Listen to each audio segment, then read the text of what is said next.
Hi there, I'm just starting this a bit early, and as people join, they can be staring at the PowerPoint, and when we reach 6 o'clock my time, 7 o'clock Central European time, I'll switch over to the PowerPoint, and then we can begin the webinar.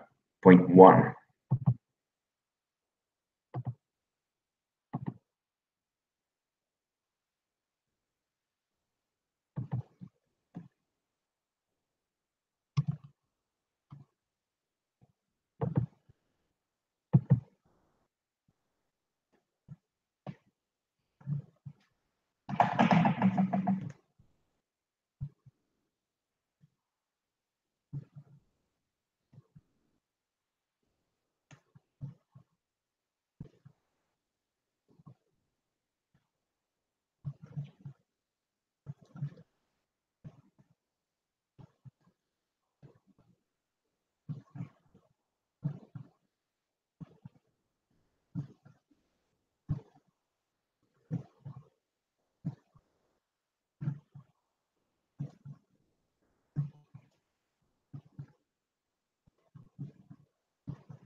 Okay, so it's 6 o'clock at GMT +1, and I think 7 o'clock at Central European time, which is when we said we would begin. So I guess we'll begin then. Oh, look, I'm live streaming myself, so that was a bit of overlap there.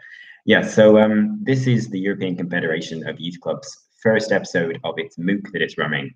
So MOOC, what is that? It's a massive online open course. So it's a free online course that gives an introduction into a topic. And for us, that's youth work and violent radicalization of youth in Europe. So for this lecture, it's the first lecture, and there's going to be three main sections. So the first section, I'd like to give you an introduction to ECYC and our work in this area, where this MOOC came from, and what we'd like you to gain from it, and also where you can travel further on this topic. Two, I'd like to introduce you to the technical aspects of how this MOOC will work and how to ask questions and engage with us. The teachable.com or teachable.org website that we're using, it's very good, but it can be complicated. So I'll let you know how to answer and ask questions and how to work on the assignment. Then the third aspect is the kind of substantial aspect of this first MOOC episode, which is a discussion on the key concept and terminology and definitions of violent radicalization and extremism, and a small bit of contemporary context of what's happening at the moment in Europe around this area. So first, who am I? I'm Robert Nazirki. I'm the Vice President of ECYC. I'm a socio-legal student in Ireland, and I spend a lot of my time engaged in European youth advocacy. Last year, I was with ECYC at one of their training courses on this topic in Sibiu, Romania, and I've been working with the topic since, so I'm going to be bringing that today during this MOOC. ECYC, I've said that a few times now, but what is it? It's the European Confederation of Youth Clubs, and it's an international non-governmental youth organization representing youth workers and young people across Europe. And we think we're representing around 1.2 million young people in Europe every year. That's just an overview of the organizations that are members of ECYC. So you can see there's a lot of different national realities that our member organizations are engaging with, especially on the topic of radicalization. What radicalization means in Iceland and Armenia and Ireland and Switzerland are very different things. So we try and provide a broad set of tools that youth workers can engage with at our trainings, and they can be brought into effect on the ground. Another key actor in this MOOC is the Council of Europe. So for those who don't know, the Council of Europe is an international intergovernmental organization with 47 member states across most of the northern hemisphere of our globe. It works on three main topics, which is human rights, democracy, and rule of law. And just from those four words, you can really kind of understand why the Council of Europe is so interested in the topic of radicalization. And their involvement in this MOOC and in our training course is their engagement with our work plan on radicalization through the European Youth Foundation. We've received a grant to run this work plan. So about this course, this course is inspired from 2 years of work with other youth work organizations across Europe called the Value Youth Work Campaign, which was also supported by the European Youth Foundation of the Council of Europe. So it's building on from that topic. Value Youth Work is this broad campaign promoting the role of youth work in preventing violent radicalization and extremism. So for this MOOC and this course in particular, there's 6 youth work practitioners who are going to be engaging with this MOOC and with the course that's going to follow on from this in Sibiu, Romania in August. So yeah, this MOOC, it's not a university degree, but what it is it's an alphabetization of the topic. It's a very brief introduction to key stakeholders, key youth work responses, and what violent radicalization and extremism means. And I think I've mentioned the follow-on course a few times now, but what that is it's a direct follow-on from this MOOC. It's a chance for participants to come to an in-person training with the European Confederation of Youth Clubs in Sibiu, Romania later this summer, where we'll really engage youth workers to train them to be youth workers engaging in preventive practice on the grassroots level. So that's I think I've introduced you to where the MOOC has come from. So now I'll move on to the key concepts that we'll be defining before going on to the technical aspects that I mentioned. So definition 1 is violent extremism, and definition 2, radicalization. So we'll touch off those. So one of the illusions about this is that it's a new topic. It's been around for a while, but the new facet of it is kind of linked into the fact that we have vastly new ICT, communication, media, social media than we saw in decades past. So the way in which narratives which spread violent extremism and radicalization can spread, the speed, it's vastly different than what we saw in the past. So it's becoming more magnified. The acts of violent extremism are more magnified, and these narratives which call violent extremism are magnified. So it's becoming more dangerous, but it's definitely not something that's new. And something else that isn't new is the way in which youth work is engaged with extremism and violence. It's always been the view of youth work practitioners that a civically, socially, culturally, and politically engaged young person will be less likely to feel that level of disengagement and disillusionment with their society that leads to violent radicalization and extremism. So youth work has always had an eye on this area, and now, as it's become a magnified issue, we're working on it very directly. However, there is a pressure that in recent years, there's less funds in youth work, less investment in the youth sector, and there's really an expectation from the youth sector to grip this issue, tackle it, and create results. So there's a lot of pressures coming from many sides, and hopefully after you've engaged in this MOOC and in our training, you'll be part of that effort on the grassroots to counter violent extremism and radicalization. So a bit of a contemporary context. Before and after the Paris attacks in 2015, there was a meeting between commissioners and education ministers, so the Commissioner for Youth, and it sparked a bit of political momentum to tackle violent extremism and radicalization in a roundabout fashion. So that's the contemporary context. There is political momentum, and we're working within it to try and create change. So onto the definitions that I mentioned at the beginning. Violent extremism. Yeah, so a lot of people's initial response when they first hear this is the question, is extremism, is being a radical a bad idea? And the answer to that is, of course, not inherently so. Of course, you can be a quote unquote bad extremist, or you can be a good extremist. Radicals got women the vote 100 years ago. Radicals have created Europe, and radicals create peace, but also radicals can create conflict. So we'll work through the exact definitions of what we mean when we're working in the youth sector on violent extremism and radicalization. But for the rest of this, for this module, we can use kind of the working definition. The violent extremism that we're talking about is, as it says, extremism plus violence. Extremism is this idea that we need to, make sweeping changes to the social order or political order. And sure, that's fine. But if we introduce violence to that concept, then we really need to rethink how comfortable we are with it. Violent extremism. So interchangeably, violent extremism and radicalization and violent extremism and terrorism are used. So people mix those up a little bit and just throw them out there.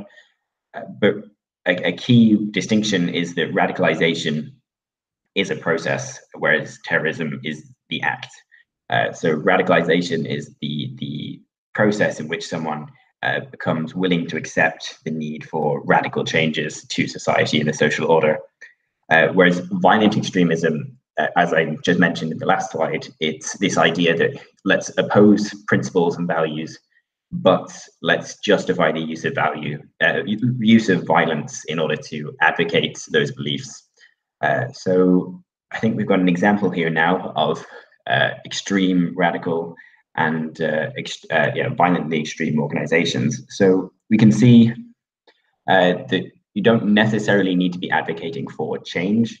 You can be radically conformist in a lot of countries. You could be anti-abortion, and that would be radical. from someone's perspective, but radically conformist from the kind of legal normative environment they're living in.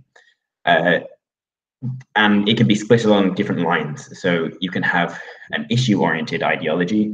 So some people are radical about the environment, willing to protest, willing to violently protest against organizations which are damaging the environment. And you can see that there's a number of organizations here along religious and racial ideological lines that spark extremism. And these would be two very common categories for extremism and violent extremism to be sparked from.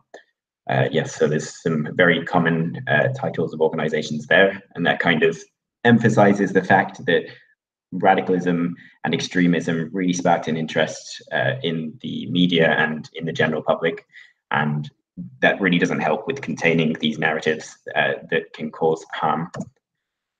So, radicalization. For a definition, radicalism is the advocacy of and commitment to sweeping change and restructuring of political and social institutions, which involves the wish to do away with traditional and procedural restrictions which support the status quo. Again, not necessarily a bad thing. Radicalization, though, is the process of growing willingness to accept, pursue, and support far-reaching changes in society conflicting with the existing order. So radicalism is the state of mind. Radicalization is the shift towards the state of mind or accepting that state of mind. And radicalization, then, you can see it as a step from, let's say, conformist to radical along the process of radicalization.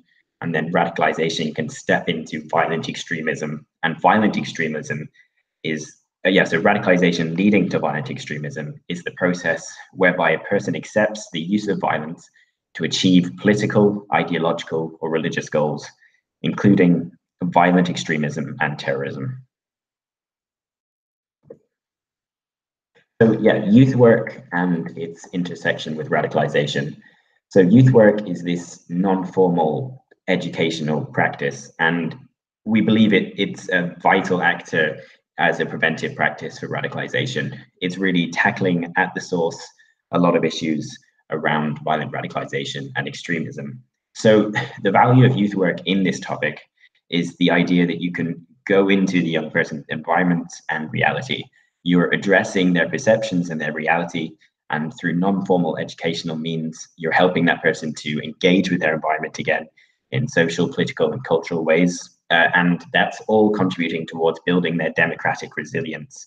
And as they become active participants in their society and in their democratic society, they're less likely to feel that disengagement and disenfranchisement, which triggers towards violent extremism and radicalization sometimes. So there's a very useful toolkit made by the Directorate General for Education and Culture. It's a practical toolkit for youth workers to use with young people in the prevention of marginalization and violent radicalization. And that's available both on the website of the European Commission, and I'll link that in the MOOC as well on the information page for this module. So questions, I think there's a questions section that I've linked. I haven't actually checked that while I've been talking, but this will be kept online until around the 15th. And you can log out now if you're confident with the website, but I'm just going to talk briefly through the technical aspects of the website that we're using for this. So we'll see now. I've exited out of that. And, I really do hope that this has been live streaming this entire time.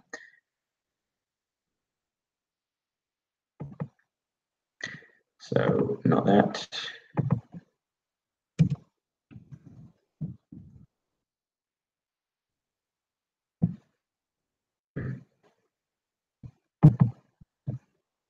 See, 1 second. Attempting to leave.